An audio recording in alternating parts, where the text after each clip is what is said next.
All right, so we've got Babajide Ogusawo with us, and time to talk stats and maps. There we go. Jide, welcome. Many people missed your horses, by the way. We've got a ton of mails about those horses, but I see today you're not, at least not yet anyway, with the horses. So, what's up? It's about magic. It's about what happened in the past, what's happening currently, and what is about to happen when this result starts being announced. Again, 28 states are having governorship election, but 36 states are having state House of Assembly elections. That's 990 persons that want to come into the various state of assembly within the states to also put their voice to governance and to legislative work in the state. In summary, Ladi, across all of Nigeria's 937,000 square kilometers, that is the equivalent of the size of the Red Sea, 2 times the size of the Red Sea. So for me, this election today is about some people will make it through the Red Sea. Some people will be covered by the Red Sea. By the Red Sea. 28 states. The interesting thing is 18 out of the 19 states in the northern part of the country have elections. In other words, all the states across Nigeria's northern region except Kogi State will be having state governorship elections. Down south, out of the 17 states, we are having elections in 10 states. If you look at the southwest, we're having elections in Lagos, Ogun, and Oyo in the southwest. In the south-south, we're having elections across all the states in the south-south, excluding Edo State and Bayelsa State.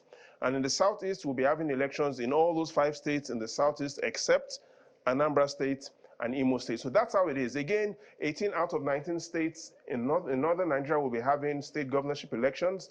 10 out of 17 states in southern Nigeria will be having governorship elections. Again, that lets you know that there's a lot of intensity and a lot of disputes in southern Nigeria, whereby we see that only 10 out of 17 states are having governorship elections. The other 7 states will be having their governorship elections much later, off-season, and that's because there's been a lot of, over the years, a lot of those states have won based on court judgment. So a lot of contest happens in the southern part of the country. It's a lot of interesting things to also look at. But again, we can look at this election way more from what happened in the past, what happened currently, and what is happening currently, and what does the future look like.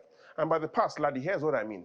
When this election happened in 2015, across these 28 states, the APC won 20, the PDP won 8.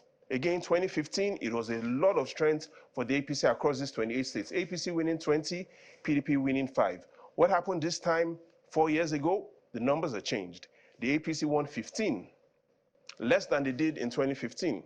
The PDP won 13 states. But that is the past. The current position is currently out of these 28 states, 17 of them are governed by the APC, 11 by the PDP. That is, again, just one way to look at the present, whereby we're looking at what is currently happening in these 28 states. 17 governed by the APC, 11 by the PDP. Now, the second way to look at the present is what happened during the presidential election. And if you look at what happened during the presidential election, the NNPP won Kano. That's one state. Yeah. Across these 28 states, the Labour Party won 8 states. They won Plateau, Nasarawa. We also saw victory for the NNPP in Lagos, which we'll go into later. In the south-south, where we're having elections, we saw the Labour Party winning Cross River. Indeed. Mm-hmm. Yeah, Labour Party won Cross River. Delta. One Delta as well. So we see a lot of interest in all across these 28 states. The Labour Party won 8. In the southeast, the Labour Party won all the states that we're going to be having governorship elections. Again, remember that there are only 2 states in the southeast where we're not having governorship elections, Anambra and Imo.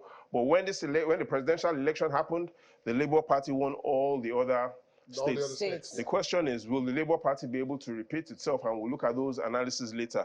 But across the 28 states, the PDP won 10. If you look at the Northeast, the PDP won all the states in the Northeast when the presidential election happened, apart from Jigawa and Zamfara. If you look at the North Central, the PDP was weak there. They didn't win any states in the North Central.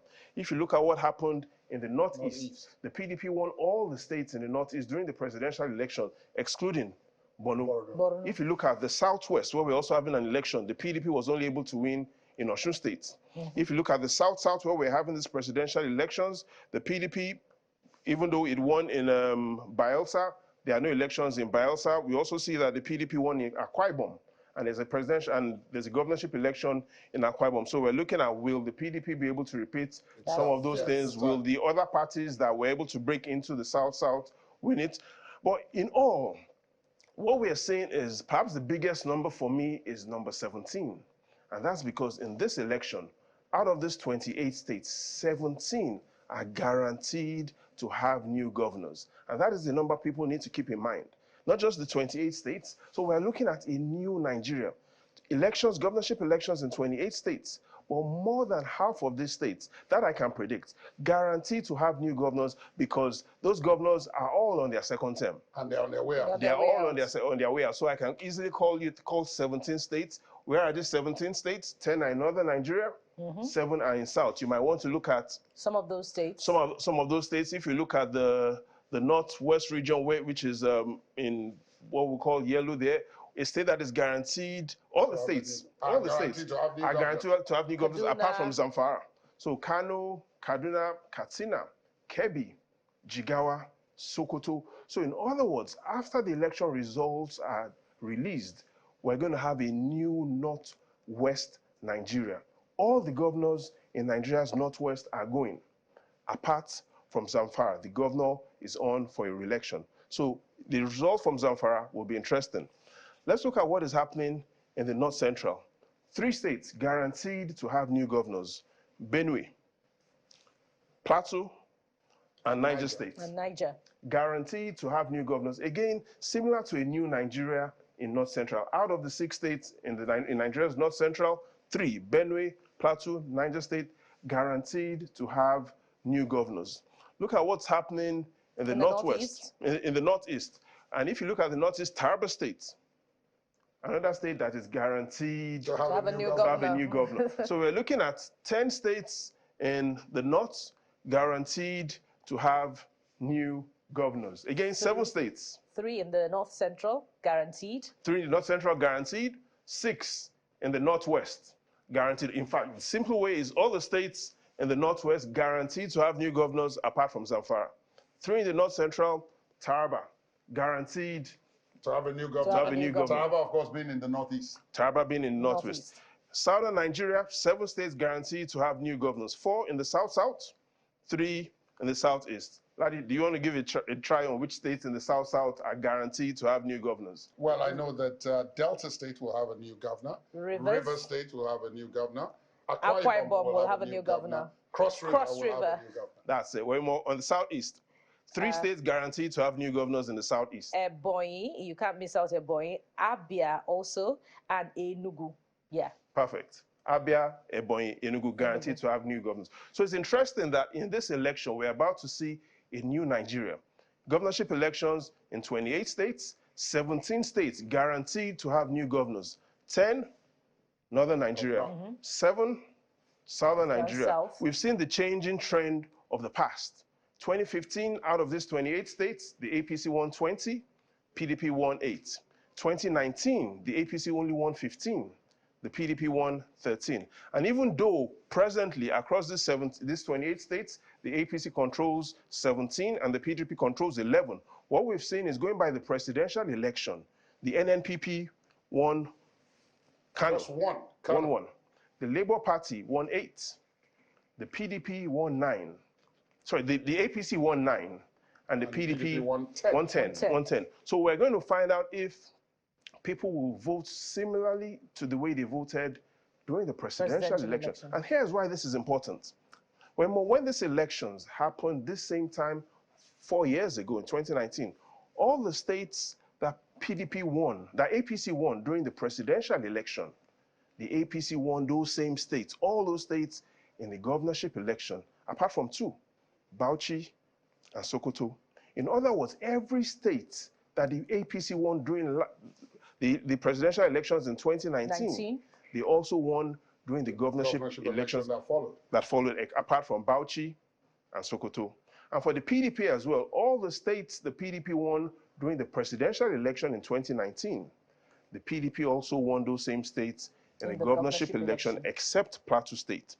Again, this election, will people vote the way they voted, just they did during the presidential election? Will they vote based on how the parties currently stand? Or will they vote based on who they think the candidate that produced or provided them with the best promise and which they think they probably will have hopes? What do you think, Ladi? I think that going by the statistics, the precedents, of course, the possibility is always there that they would go the same way that they did under the presidential. But the difference in this particular cycle is that it seems as if there are some states that statisticians like yourself have described as battleground states and flip states that can be flipped. And several of the states that we've already talked about are in that category. Several things could happen. Several things can happen. But one of the things we know a lot of people are talking about is across the zones, what will happen? Let's look at what happened in Lagos. And if we look at how the Bola Tinubu win his re-election in Lagos, it will be interesting to look at what exactly will happen in Lagos when the results come out. And if we take a look at that history, Lagos in 2003, and then look at how Fashola won his re-election in 2011, and look at what has happened in the last two governorship elections in Lagos. This was Lagos 2003. Then PDP candidate Funsho Williams won 5 local governments. 5 local governments from Lagos West: Badagry, Ojo, Amuwo, Ajeromi. Don't lose your train of thought, please. And let's keep this map on the screen for our viewers. But let's go to the Assistant Inspector General of Police, Kayode Egbetoku, who we're trying to speak to earlier on in Rivers State. I understand he can hear us now, and probably we can also hear him. Mr. Egbetoku, good evening. Thank you for your time. Good evening. Thank you for having me. Yeah, the police promised, a robust and early deployment across the country, but in the areas that were identified as potential trouble spots. River State was one of such areas. Were you able to do that early and robust deployment? Yes, in River State, we had early deployment, which was quite adequate. So far, the voting exercise has been peaceful, with the exception of one local government. We planned for a hitch-free exercise, but as at this moment, it is not possible to have a completely hitch-free exercise in River State. It was impossible for us to hold election in a particular local government, Asari Toro local government. The implication of that is that tomorrow there will still be election in River State. But why were you not able to hold elections in Asari Toro local government? Yes, because the parties were not able to agree. Supporters of all the political parties laid siege on the local government INEC office and demanded that electoral materials will not be distributed until they have seen the collation officer. That was not part of the requirement. But eventually, by the time the collation officer was summoned to come, it was already too late.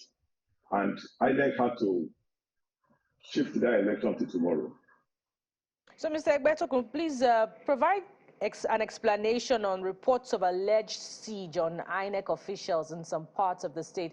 And while you're doing that, perhaps you can also help us understand what happened in Gokana local government area, Opobo to be precise, where there were reports of a forced dispersal of youths who wanted to cast their ballot.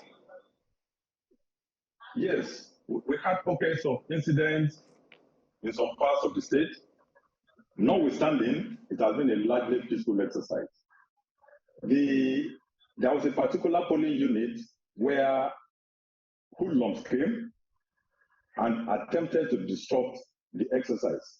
Some people were injured from the reports getting to me, and they have been taken to the hospital. They are responding to treatment. Yes.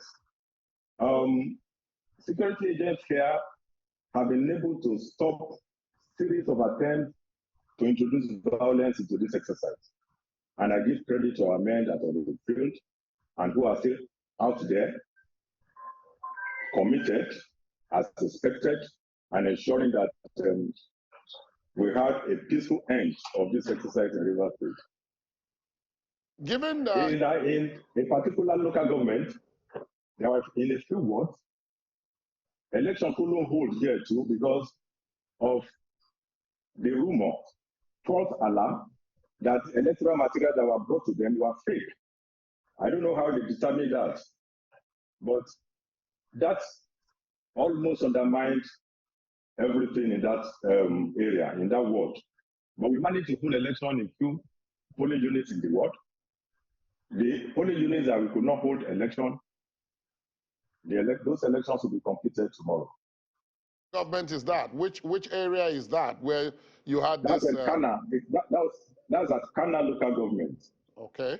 We have about 1 or 2 polling units there that election couldn't hold because the people believe that the electoral material that were brought to them were fake. And that's the danger of fake news in our society. Now, before today, of course, many of those who are analyzing the elections had indicated that Rivers State was going to be a flashpoint, if you like, a hotspot, and that the security agents needed to prepare for possibility of trouble. From what you've reported now, that seems to have been borne out. Now, in the areas where there will be elections tomorrow, you've mentioned the whole of Asari Toru local government area, and then you've now mentioned 1 or 2 polling units in Kana local government. What is going to be the security arrangement for those areas, particularly because of what transpired in Asari Toru today, which had everything to do with security? Oh, okay. Tomorrow election is going to be an isolated election. And we are going to mop up manpower from every other places to ensure that those places are adequately secured. As per the flashpoints, the intelligence report, and the threat analysis that are available to us, we were not expecting a completely fish-free exercise. But with the dedication of our officers, we have been able to stop a large-scale violence in this state. Our men should be given credit for that. And I think it's better, we also thought that it is better to postpone the exercise than to have bloodshed. But if the exercise takes place tomorrow, there won't be bloodshed. That's the assurance that you are giving us. Exactly. All right, your phone keeps ringing, Mr. Kayode Egbetokun, and I know that will probably have to do with these elections and situation reports from various areas. So we'll allow you get on with it. We'll, of course, check back with you later on in our coverage. Mr. Kayode Egbetokun is the Assistant Inspector General of Police in charge of elections in Rivers State. Thank you very much for your time. Now, let's go back to you, Jide. I hope you haven't lost your train of thought. This was Lagos in 2003. That's 20 years ago. Lagos 2003, how Asiwaju Bola Tinubu won. We'll also take a look at Lagos 2011 to see how Babatunde Fashola won. We see the difference between 2003 and 2011. But before we go to 2003, there's some insights from, before we go into 2011, I'd like to share some things with you in 2003. Lagos West was the strong zone of Funshaw Williams, again winning Badagry, 5 local governments, Badagry, Ojo, Amuwo, Odofin, Ajeromi, Felodun, and Lagos Mainland. In all, this was the most contested gubernatorial election since the Fourth Republic. PDP, 740,000 votes. Since 2003, Ladi, the PDP has not managed to score those sort of numbers. And Babajide, I'd just like you to speak to this. It's interesting that Funshaw Williams won just 5 local governments in 2003, but look at the figure of the votes he was able to garner in totality. That's quite a number. That's correct, and that's because across those 15 other local governments that he did not win, he was able to match Bola Tinubu vote for vote. The people came out to vote Funshaw Williams. The people came out to vote Bola Tinubu. Yes, Bola Tinubu won 15 local governments, but they were mostly close results. Which added to his tally. So in all, Bola Tinubu won his re-election by just a bit over 170,000 votes margin. Again, this was the most contested election in Lagos, in the history of Lagos. How did Fashola do it in 2011? It was a different story, laddie. 2011 was a totally different story compared to 2003. In 2011, BRF won all the local governments in Lagos, all 20. See those numbers, 1.5 million votes, highest in Lagos history. No other candidate has been able to match that number. A lot of support for Tunde Fashola in 2011. Numbers that Tinubu did not get in 1999. Numbers that Tinubu did not get in 2003. Fashola got those numbers in 2011. It was big, big, big. Big for all the local governments. All the local governments. See, every local government. The PDP, only 300,000. Lagos, 58% from Lagos West. Where are the key areas from Lagos West when we start seeing the results? Alimosho, Oshodi. Those are the areas from Lagos West that would influence who becomes governor. What about Lagos Central? 21% of those that have registered and collected their PVCs from Lagos Central. Where are the key local governments in Lagos Central? Etiosa and Surulere. But Jide, just to interrupt you there, pardon me, just to confirm that these percentages that you have highlighted are from this recent registration, exactly. not cumulative registration. No, this cumulative registration. Cumulative registration as at today in Lagos, 6.2 million persons collected PVCs. Out of those numbers, majority of those are in Lagos West, and then Central East occupy about 40%, but majority of those that have their PVCs are in Lagos West. 1,000. That's interesting. That means Lagos West has the highest, and that's where the winner is determined. That's where the winner is determined. That is where Peter Obi won during the presidential election, even though he lost Lagos Central and he lost Lagos East. The key local governments in Lagos West, Alimosho, Oshodi, we see over 2,000 polling units there. 1,545 polling units in Alimosho. In Oshodi, 890 polling units. Lagos Central, Etiosa, Surulere, the key local governments to watch. And in Lagos East, Koshofe.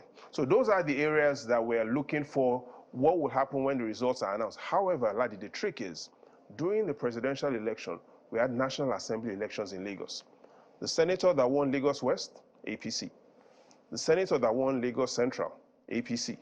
The senator that won Lagos East, APC. Across all of Lagos, majority of the House of Reps members that won their elections, APC. So it'll be interesting who will win this election, even though... And not just this election, not just the governorship, but even the state houses of assembly. State House of Assembly elections, we are looking at 40 state House of Assembly elections in Lagos. Lagos, Kano have the highest number of state assembly seats. It will be interesting to see what exactly happens in Lagos. But again, I've given you a hint how to win Lagos and what is the current situation. Lagos West. That's the way. Because I also looking at those numbers at the top there, I see that Etiosa and Surulere together do not have as many polling units as just Alimosho. That is correct. That is correct. And if you add that to the fact that you've got Oshodi in that mix as well, then of course Lagos West is where the game is. That is correct. You want to win Lagos West. And if you can't win Lagos West, what we've seen some of the political parties do is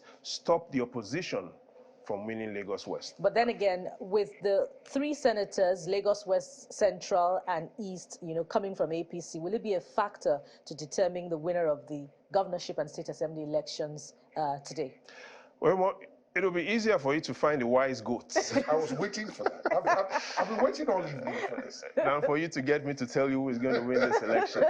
However, one state I know you're also interested in, based on the reports we're hearing, even though I wanted us to talk about what is going on in Abeokuta, Ogun State. Before we go into that, let's look at Rivers.